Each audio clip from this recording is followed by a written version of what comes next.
నమస్తే welcome to D24 news. Kakinada జిల్లా పెద్దాపురం వ్యభిచార ముఠా పోలీసుల పాత్రపై సిట్టింగ్ జడ్జితో విచారణ జరిపించాలి.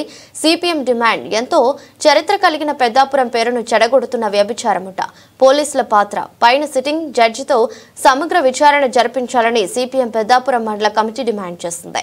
సిపిఎం కమిటీ ఆధ్వర్యంలో డీఎస్పీ ఆర్డీఓకు వినతి పత్రాలు అందజేశారు. ఈ సందర్భంగా సిపిఎం మండల కార్యదర్శి క్రాంతి కుమార్ మాట్లాడుతూ పెద్దాపురం పైన గత 3 రోజులుగా వీడియో ఒకటి వచ్చింది. అందులో మాట్లాడిన బాధిత మహిళ పెద్దాపురం జరుగుతున్న వ్యభిచార గృహాల అంశాలను తెలిపిందని అన్నారు. స్వాతంత్రోద్యమ చరిత్ర, రాజులు, సాహిత్య, కళల కనాచి వంటి పెద్దాపురం ఎంతో చారిత్రాత్మకమైనదని దానిని కాపాడుకోవాలని కోరారు. వ్యభిచార గృహాలు నడుపుతున్న వారిపైన, సహకారం అందిస్తున్న వారిపైన కఠిన చర్యలు తీసుకోవాలని డిమాండ్ చేశారు.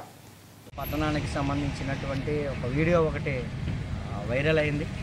ఆ వీడియో మీద పోలీసుల్ని సమగ్ర విచారణ జరిపించాలని చెప్పి సిపిఎం పార్టీగా డిమాండ్ చేస్తూ ఈరోజు లేఖ ఇవ్వడం జరిగింది. డిఎస్పీ గారికి లేఖ ఇచ్చాం. అక్కడ అందులో వచ్చినట్టు మొత్తం వ్యవహారం అంతా కూడా ఈ పోలీసుల చుట్టూనే, వ్యభిచార గృహాలు పోలీసుల చుట్టూనే ఈ వీడియో మొత్తం తిరిగింది. రెండవది, ఆ బాధిత మహిళ ఎవరైతే ఉన్నారో ఆ బాధిత మహిళ మాట్లాడుతూ చెప్పింది పోలీసులు వస్తున్నారని, పోలీసులు చూసి చూడనట్టు వ్యవహారం చేస్తున్నారని చెప్పడం జరిగింది. అంతేకాకుండా పెద్దాపురం నుంచి మహిళల్ని ఇతర ప్రాంతాలకి, ఇతర ఊళ్ళకి తీసుకెళ్తున్నారని, మారేడుమిల్లి, సామర్లకోట, బిక్కవోలు, ప్రతిపాడు అనేక ఊళ్ళు చెప్పారు. ఏ లాడ్జిల్లో వీళ్ళని తీసుకెళ్ళి పెడుతున్నారో అనేది కూడా చెప్పడం జరిగింది. ఈ వ్యవహారం అంతా పోలీసులు తెలుసని కూడా ఆవిడ బాధిత మహిళ చెప్పింది. అందుకని మేము కోరేది తక్షణం పోలీసులతో విచారణ కాదు, సిట్టింగ్ జడ్జితో విచారణ జరిపించాలని చెప్పి సిపిఎం పార్టీగా కోరుతూ ఈరోజు మేము డిఎస్పీ గారికి లేఖ ఇవ్వడం జరిగింది.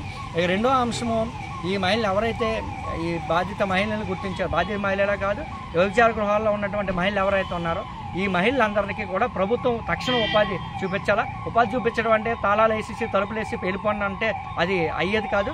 వాళ్ళకి ఏదో ఒక ట్రైనింగ్ ఇచ్చి వాళ్ళకి ఉపాధి కల్పించే పని పూర్తిగా ప్రభుత్వమే బాధ్యత తీసుకోవాలని చెప్పి మేము సిపిఎం పార్టీగా డిమాండ్ చేస్తున్నాం.